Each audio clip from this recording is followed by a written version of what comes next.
This is WJJCRH.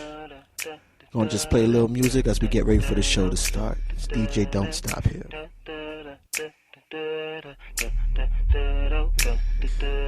Media Studies students of the Self-Media and Society class, that's English 131, examine the impact of mass media on social constructions and democratic processes. They view varied media products in order to learn about how media reflects social reality and to expose how the dominant culture uses hegemonic means to remain on top. They use this knowledge to unplug from corporate media messages. In matrix terms, these students take the red pill and observe the real. Well, sort of. Self-Media and Society is a class which also produces live radio shows and podcasts, which are broadcast on Radio 568 at radio568.com. Programming has included both student and faculty-created content, as well as projects directly linked to the Self-Media and Society course. The PATT grant allowed us to expand the Radio 568 studio located in the English department. Adding to our basic studio setup, we purchased 6 mic arms and a professional digital recorder. We'll be moving from a YouTube Hangouts feed to our own streaming website with tuner, scheduler, and archived podcasts. It will also be at radio568.com. In addition to a music library, the PATT grant has paid for 1 year of service from Reclaim Hosting to house the website and provide technical advice. The following are some testimony from students and others on establishing curricular-based radio programming at John Jay College. I have a good show for y'all today. Y'all stay tuned, y'all. It's history, so say the paper after you unwrap and pineapple. What is it you like about radio here at John Jay? I would just love to be able to hear what you do on the radio in the corridors of John Jay. You walk past the TV screens or during community hours and just hearing what the students are doing and actually having it broadcast everywhere. It was been fantastic to hear what the students are doing. Thank you. Thanks a lot. Good luck with the project. Thanks. Okay, so I'm here now with kind of the prime WJJCRH student team, and I just wanted to ask you guys, why do you keep doing this? You keep coming back to do WJJCRH, doing this broadcasting here, and you're not even taking a class anymore, so what's up? Well, I think I speak for all of us when I say that I just really have a good time doing it. I get to spend time with my friends. I get to talk about controversial topics, hot topics. It's just a good time. I do it on my free time. I don't have to worry about grades. And I just hang out with my friends. It's fun. And, what is it about broadcasting that's fun?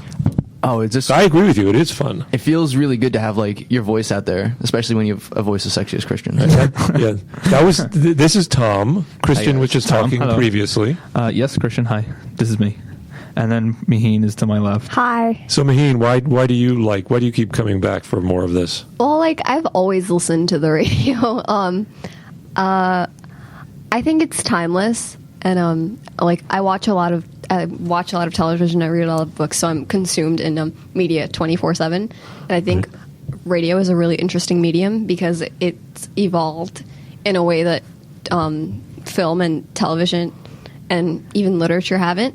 Right. And I think it's important because it's a lot more personal and it's direct, and there's something intimate about only hearing someone's voice. Yeah, absolutely. Mm-hmm. Having that voice in your head. And also, I think we as a team have a really great chemistry. Because we love each other. We all click. Yeah. We all click, even though we don't agree with each other 100% of the time. That's what makes it work, because we may not agree, but that's what gives it that fun sometimes, the disagreement. I think you can go back to our first broadcast, and it was really well, there were really good vibes, and we came off really natural. Mm-hmm. And I think it's because we all like each other and we have a good vibe. And I wish I was just telling Professor once, and I wish we were the school radio and that we did actually have viewers. I'll just let you know that I don't hate you guys. What would you imagine that school radio would be? I don't know. know. It would be like a dedicated. Like I wish we really had like an audience that we could reach out to, so we could. Yes, like we were heard. Like We could blast it out on the, during community hour and be like, hey guys, this is us. And they would know it would be us. And what kinds of things would you blast out? Greetings, like announcements for the day, really cool things like kind of what we do now. Like, I think what we do now is pretty significant. Like, that's my own personal opinion, but we have a good time doing it, and I think people could potentially have a good time listening to us. Like, that's just, that's my feeling. And you've done some radio outside of the studio here. So what was that like? Oh, it was amazing. We had interviews. We did it on the poster presentations in which for SASP, Christian was involved. Yes, I was. We interviewed the dean. We interviewed many students who had their posters up going around. It was honestly just a great time that we had. Yeah, you did a great job. You all did a great job bringing interviews into the program. And there's another one coming up on April 29th. So I want you guys to redo it for a different poster presentation. And of course, we'll be there. Yeah. Okay, great. Well, thanks a lot for sharing your views on Radio 568 anytime and WJJCRH. And No you're problem. going to broadcast right now, right? Yes, we are. Yeah. So, yeah. Okay, let's get started. Thanks, everybody. Goodbye.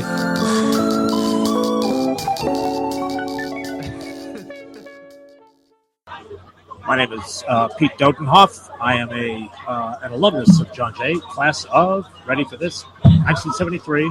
I mean, oh, that's not too far. No, it's not at all. I can see it in the rearview mirror. It's fading quickly. They're closer than they appear in the rearview mirror, though. Ooh, that's why you get the microphone. And I am currently the senior editor and writer in the John Jay Office of Marketing and Development. This is weird enough, but I think we're actually missing a person today. Yes. Do you guys feeling that, right? I don't feel anything. Christian? Yeah, I don't Really feel anything. Yeah. Hello? We're not missing anyone. We're not missing anyone? We're good. Wow. No? Oh, yeah, you're right. Quite observant you are. Come in! We have. Is this the Radio 568 team? You could say that. Yeah. Well, I have to inform you of something. Oh. What? We're pretty official. Do we get sponsorships? Yeah? Yes, finally. No copyright? No Doritos, no Mountain Dew, no Call of Duty. Monster? I'm afraid to tell you, there has been a murder. Oh my god. What are you talking about? Nobody tells me anything, man. I'm allergic to death and morbid things. You know what? I'm out. See you guys later. And in the spirit of Halloween, we're going to talk about our favorite Halloween memories. And we're going to talk about Halloween traditions around the world. I heard a creak coming from the guest room in my house. I went in, but there was nothing. Then another loud creak came from the closet. I wondered what was wrong with this house. Was it a haunted house or just a normal house that had noises coming from the guest room?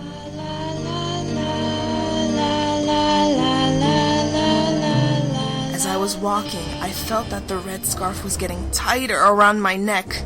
I started to loosen it, but it wasn't coming off. The red scarf continued pulling on my neck. I continued loosening the scarf, but the scarf pulled and pulled. It was pulling me down. The scarf was getting tighter on my neck. I couldn't feel my breath weakening.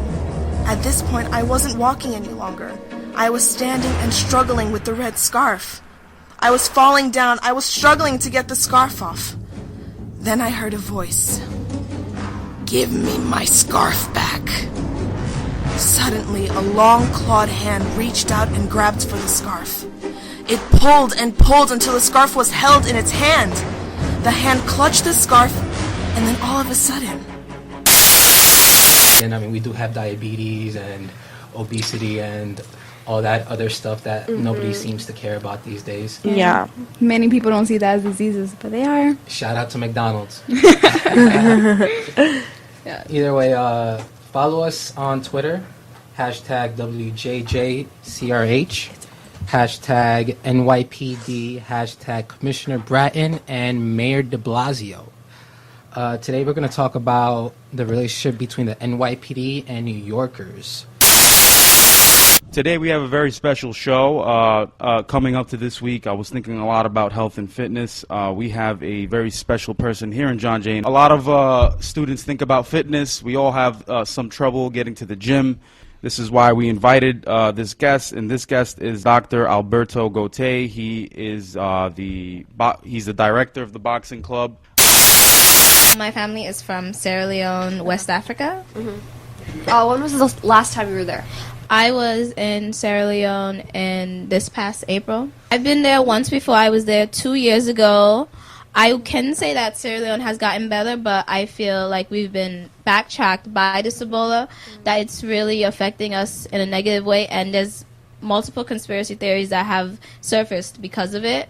They've said that they're trying to reduce the population in Africa because of Ebola, that it was brought here by America and our politicians were paid off to release it so that it could be tested in Africa.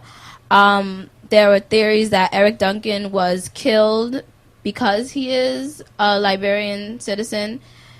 And it's very hard with the West African natives that live in America right now because they feel that they are being targeted. Earlier on, when we were all muted, you said that here that Ebola has always been in Africa. Can you elaborate on that? It has always been there, but it's been secluded to a small section of Africa, mostly in the villages, where it's kind of easy to spread because they are still rural areas. They don't have the conveniences that the major cities have, but it has always been in Africa. This is not the first time that we have relatives calling us every day. We send money, we send supplies, but really there's not much we can do because we don't have the medical equipment or experience to actually help them, and we can only hope that they're provided aid so that they can be safe. Yeah. All right. Well, your family is back there, correct? I do have some family members there.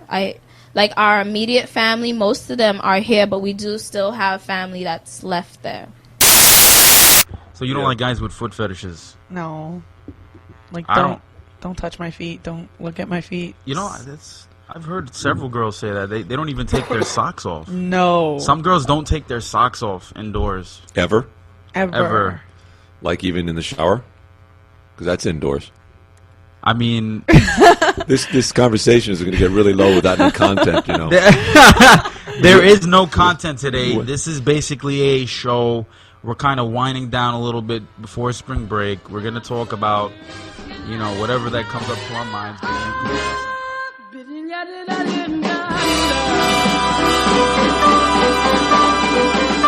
This is WJJCRH. I am DJ Don't Stop. We are playing music until the show starts at 1:40. Right now, you know, I'm feeling kind of old school because I'm an old school kind of guy. Is there something wrong with that? I don't think so. If you got something wrong with it, then forget you, straight up. Anyway, we're gonna play some songs here. I just played some Ella, you know. I think I might just do some Miles Davis just because I can. Hello, Dr. Professor. Hi. I made a big boo-boo yesterday. I'm so sorry.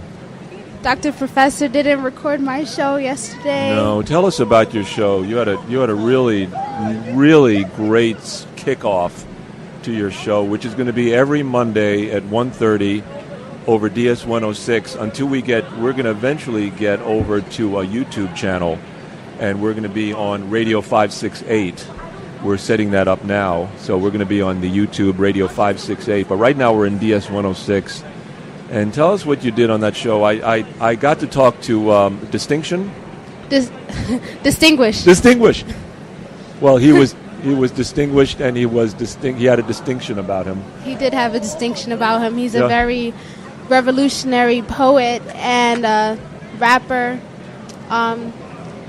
He's someone I admire, so I had him on the show. In addition, I did have Howie the Prince, another poet, and a slave named Spence. He's a rapper, a singer, and the other half of my music group. So everyone got to see that side of me for the first time. And we wanted to kick the show off. The show is called Cue the Music, giving spotlight to underground artists. Brought to you and poet. Overpriced dreams and underpaid productions. Today I will be your host, underpaid poet Spencer the Free. Today's PSA goes out to all of those at home afraid to let someone go. And it goes a little something like this. So I say, his nose started bleeding, he was sniffing too much. His soul turned blue, he was cripping too much. I told him he could make it, but I didn't say enough. While he's doing life, he can live through us. So today is our first day of our soon-to-be infamous, somewhat famous show where things make sense. Ain't that right, Dr. Professor? Which mic am I on? You're on mic 3. You got it. All right, there you go. Yeah.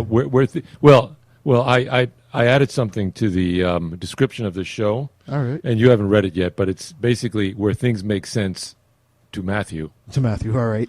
And I said sometimes you do make sense. Sometimes. I'm not going to say all the times, but sometimes. All right, so we'll say 98.25% of the time. You don't make sense. Yeah, I do make sense. Oh, you do make sense. Yeah, right. And so I welcome Professor Adam, to the studio. And so how do you like our setup? I am impressed. I think any time that we are able to get together and collaborate and broadcast online, it's always a success.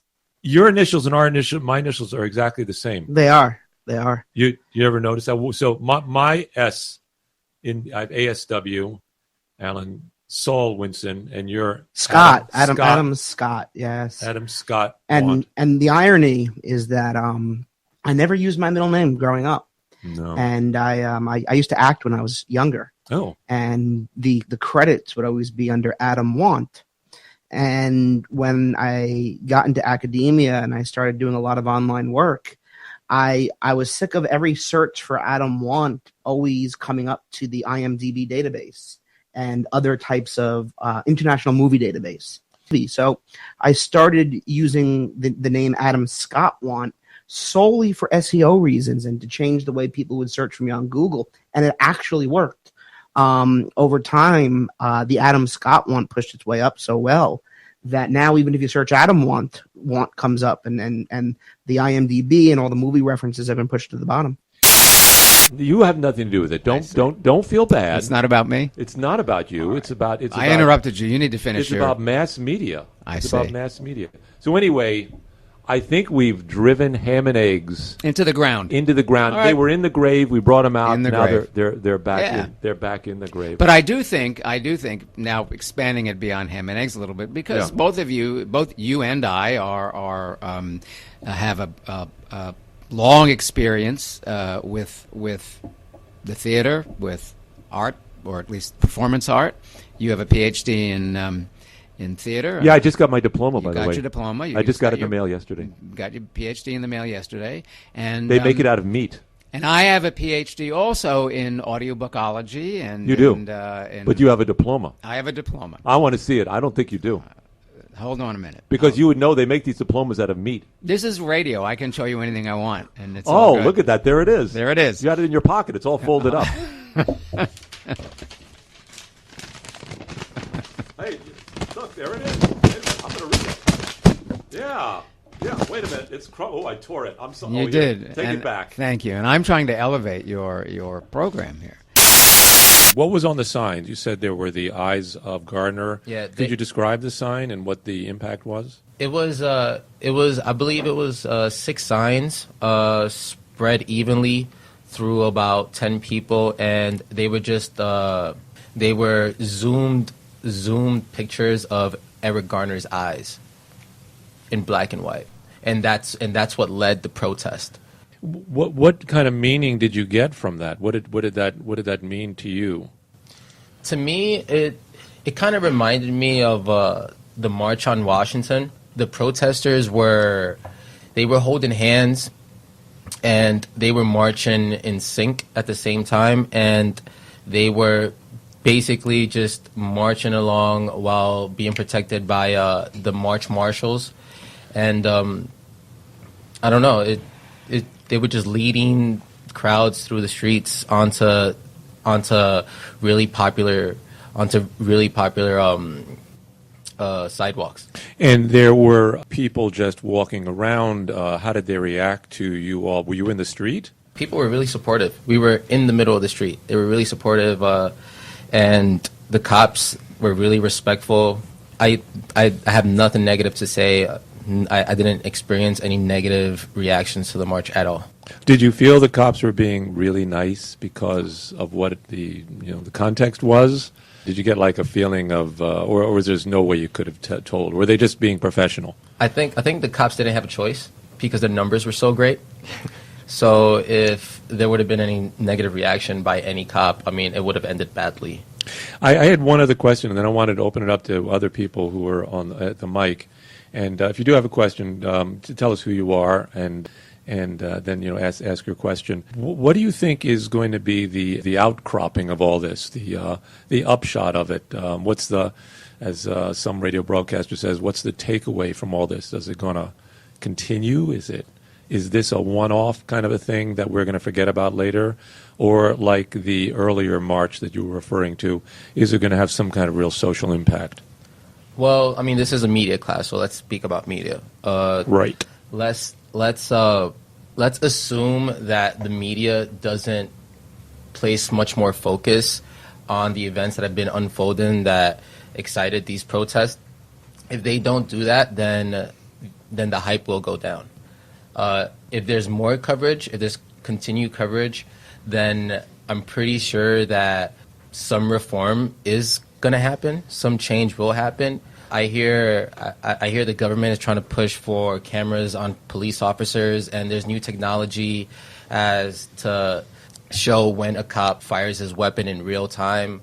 There are talks about change. I just don't know if this one march is going to be the determining factor as to the change that should come. Again, I want to open up to other people that are sitting here around the table. And again, introduce yourself, but it seems to me that without a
Tiens, le facteur.